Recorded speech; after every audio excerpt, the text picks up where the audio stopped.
Okay, so this is a video that we're seeing a lot of this week, and and this is something we do all the time called news you can't use. So this is news that you're seeing on, and we're seeing this shared around social media this week all the time. Financial Post article: Bank of Canada says some Canadians can see mortgages payments jump by 45% in 2025 to 2026. So first of all, I'd like to make this very clear. These are absolute scare tactic statistics.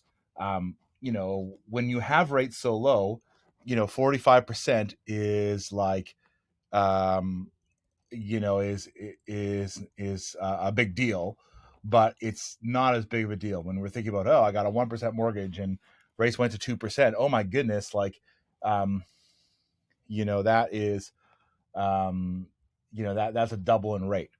Secondly, a 45% payment jump is not the same as a rate jump.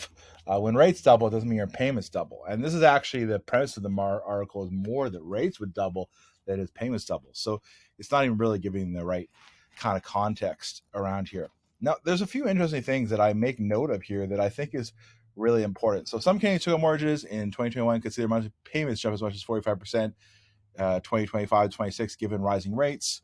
And I'll just say why I think that's probably unlikely. So first of all, we're talking about variable rates here, and variable rates follow a different path of resistance to that. So or that different strategy. We talk about some videos all the time. It's assumed that a variable rate and a fixed rate mortgage will renew at median rates of 4.4% and 4.5%. So I want you to know, first of all, this is actually a lower rate than what fixed rates are today. So here we have an article saying, be aware of rising rates, that's telling you that actually rates will be lower when you renew. Now, I get it. You're going to say, well, this is median rates. So, that the average rate should have fixed in a variable rate. But here's the thing. They're saying that they're basically touting two things here that is very imperative why this article is really terrible. First off, they're basically saying that fixed rates will be lower than they are today. A fixed rate's going for 4.7, 4.8. So that's the first thing. They're saying that fixed rates would be lower.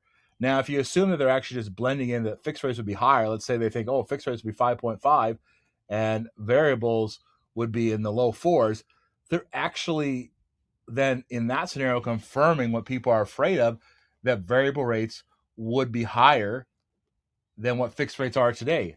This article is saying that the Bank of Canada either believes fixed rates will not be as high as they are today, or variables will be low, will never reach the level than what fixed rates are. That's what the article says, and we have to take people at their word. So that could not be mistaken. The third part of this, and this is important as well, there's a lot of things saying loan to income ratio. These are not possible. I will tell you why this is a problem here.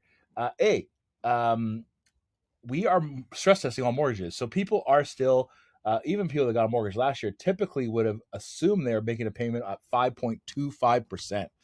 5.25%. So rates are not 5.25%, so they're still lower than what they would have been at that time. So that is also unbelievably important to be aware of as well. The second thing is that this is not a true indication of what people's loan to income are. We see this in statistics all the time.